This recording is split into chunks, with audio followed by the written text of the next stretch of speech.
और ये वसुदेव श्रुतपा नाम के प्रजापति थे। तुम दोनों के हृदय में बड़े ही शुद्ध भाव थे। जब ब्रह्मा जी ने तुम दोनों को संतान उत्पन्न करने की आज्ञा दी, तब तुम लोगों ने इंद्रियों का दमन करके उत्कृष्ट तपस्या की। तुम दोनों ने वर्षा, वायु, घाम, शीत, उष्ण आदि काल के विभिन्न गुणों को सहन किया और प्राणायाम के द्वारा अपने मन के मल को धो डाला। तुम दोनों ने सूखे पत्ते खाकर फिर हवा पीकर केवल तपस्या की। अभीष्ट वर प्राप्त करने की इच्छा से मेरी आराधना की। कितना कठिन तप! मुझ में चित्त लगाकर ऐसा परम दुष्कर घोर तप करते हुए देवताओं के 12,000 वर्ष व्यतीत हो गए। पुण्यमयी देवी उस समय में तुम दोनों पर प्रसन्न हुआ, क्योंकि तुम दोनों तपस्या, श्रद्धा, प्रेममयी भक्ति से अपने हृदय में नित्य निरंतर मेरी भावना की थी। जैसा मैं आज तुम्हारे सामने प्रकट हुआ हूं, ऐसा उस समय भी प्रकट हुआ था और तुमसे कहा वरदान मांगो। तब तुम दोनों ने कहा आप जैसा पुत्र मुझे चाहिए। तो मेरे जैसा तो सिर्फ मैं ही हूं। तो मेरे जैसा पुत्र, तो मैंने ये वरदान दिया कि मैं ही स्वयं तुम्हारा पुत्र बनकर आऊं। ये छोटी मोटी तपस्या का फल नहीं, आप देख लीजिए। अगर आप जीवन भर रामकृष्ण हरि भगवान नाम जपते हुए भगवत प्राप्त हो जाते तो कितना सरल है, कितना सरल है। इसीलिए धन्य है ये कलयुग, जो कम समय में भगवत प्राप्ति, केवल भगवान नाम जप और थोड़ा सा केवल पापाचरण से अपने को बचा लो तो भगवत प्राप्ति हो जाएगी।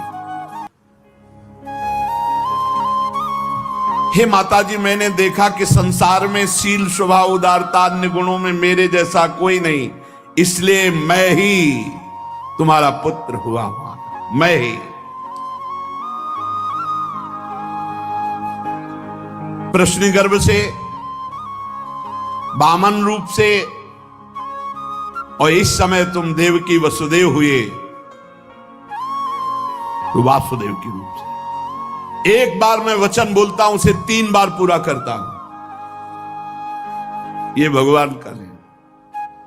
मेरी वाणी त्रिकाल सत्य है। एक बार तुमने मांगा पुत्र तो प्रश्नी गर्भ, वामन रूप और इस समय वासुदेव रूप। कश्यप आदित्य के रूप में वामन रूप। और मैंने ये रूप इसलिए प्रकट किया कि जब मैं अवतार लेकर मनुष्य शरीर में लीला करूंगा तो मुझे पहचान पाना बहुत कठिन है।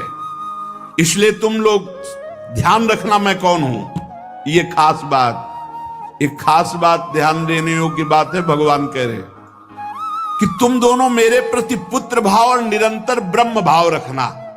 युवाम माम पुत्र भावेन ब्रह्म भावेन चासकृत चिंतयंतो कृत स्नेहो या से थे मदगतिम पराम।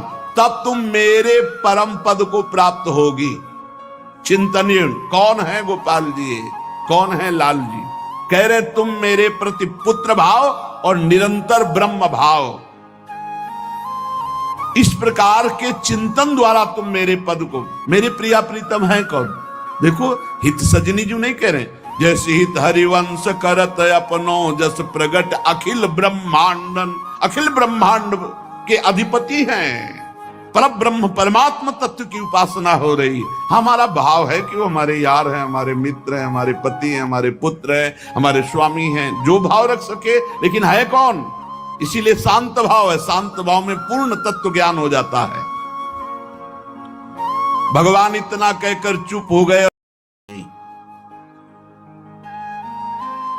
वसुदेव जी ने देखा कि भगवान तो बाल रूप हो गया। अब तो और डर लगा, कहीं कंस को पता चल गया और तलवार लिए हुए आवे, कुछ अमंगल करे। बहुत घबरा गए और भगवान ने कहा कि मुझे गोकुल पहुंचाओ, नंद बाबा के यहां सुधा मैया के पार्श्व में सुला के आओ। मुझे तुम्हें डर लग रहा है, मैं मारूंगा इसे, पर अभी मुझे पहुंचाओ। भगवान की आज्ञा का पालन करने के लिए जो ही चेष्टा की, ध्यान दीजिए, भगवान की आज्ञा का पालन करने के लिए जो ही चेष्टा की तो अपने आप हथकड़ी बेड़ियां कट गई। माया की हथकड़ी बेड़ियां कट जाएंगी जे ही भगवान की आज्ञा का पालन कर। और बड़े बड़े दरवाजे कोई एक दो नहीं थे, कई दरवाजे थे कंस के कारागार के। फटाफट सब ताले टूट गए, दरवाजे खुल गए। अद्भुत चमत्कार। और जितने पहरेदार घोर राक्षसी स्वभाव के, जिंदा खा जाए ऐसे पहरेदार थे, सब मूर्छित घोर निद्रा में। अब हथकड़ी बेड़ी कट गई, लाला को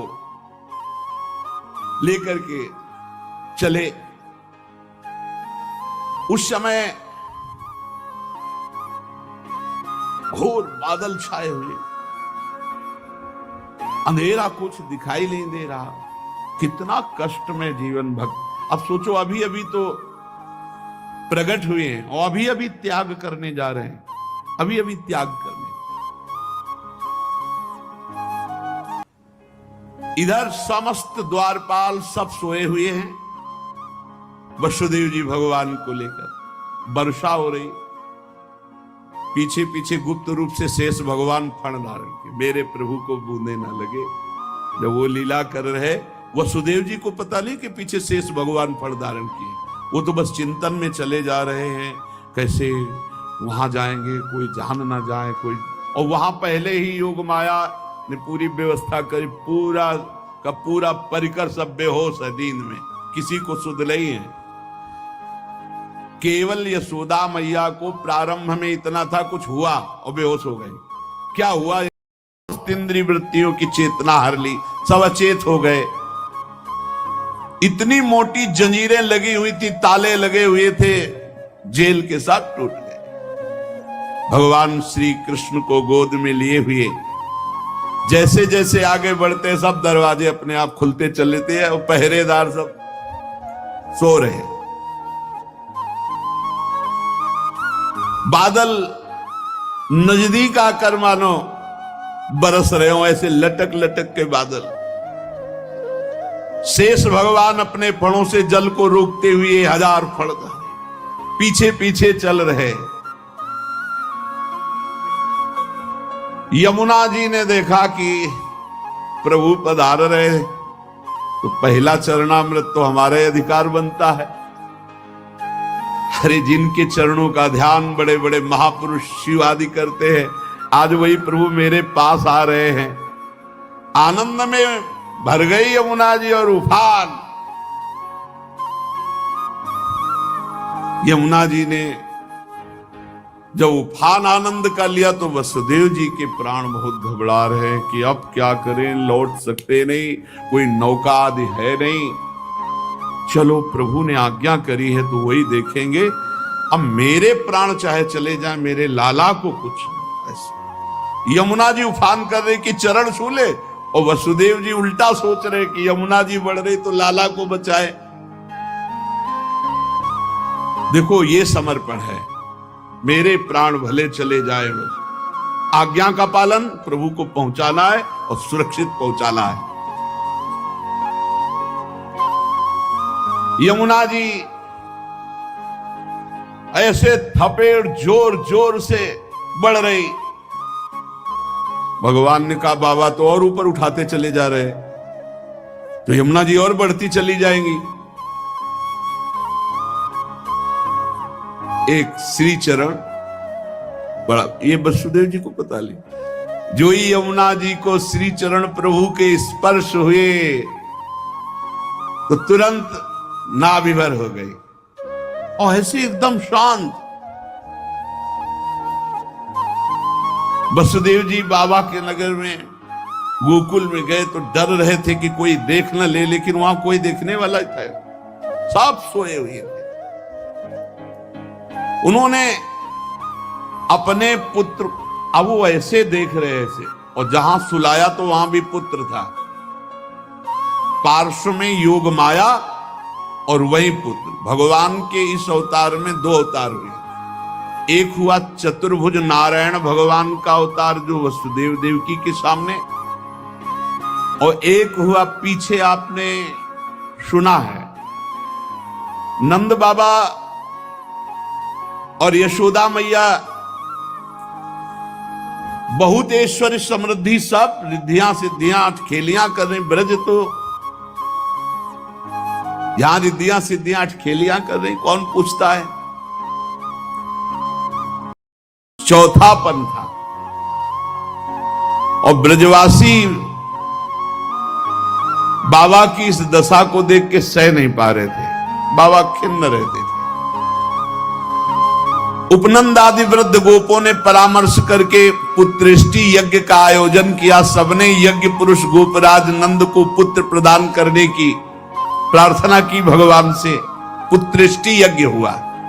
जैसे महाराज दशरथ जी की अवस्था डल चुकी थी तो श्रृंगी ऋषि ने पुत्रेष्टि यज्ञ करा, उससे खीर फिरो भगवान 4 रूपों में प्रकट हुए, राम लक्ष्मण भरत शत्रुघ्न। पुत्रेष्टि यज्ञ का अनुष्ठान हुआ नंद बाबा के यहां। अब उच्च कोटि के ब्रह्म ऋषि वेद ध्वनि आकाश में मुखरित हो रही थी।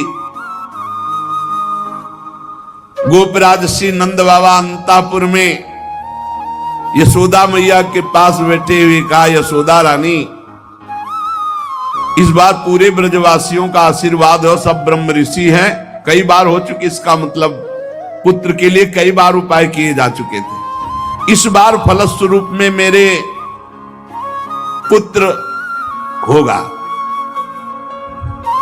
मन में बड़ी कामना है, मेरा विश्वास है ये जो यज्ञ हो रही चूंकि ब्रजवासियों का आशीर्वाद है और ब्रह्म ऋषि जन बड़े महिमाशाली हैं,